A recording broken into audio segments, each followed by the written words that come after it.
ചായ ഉണ്ടാക്കാം.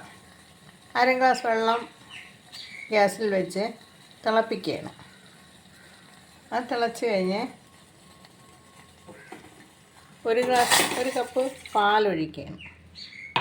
ഇത് തിളച്ച് വരുമ്പോഴത്തേക്ക് പഞ്ചസാര ഇട്ട് കൊടുക്കാം.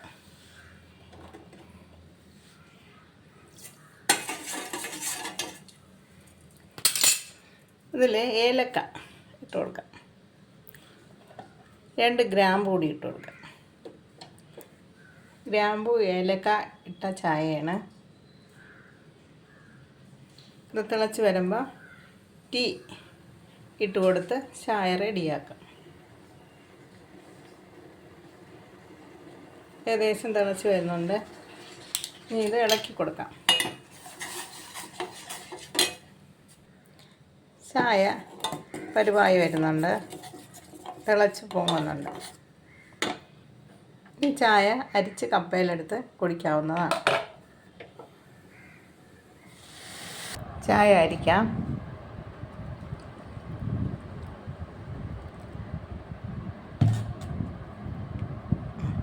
ചായ റെഡി.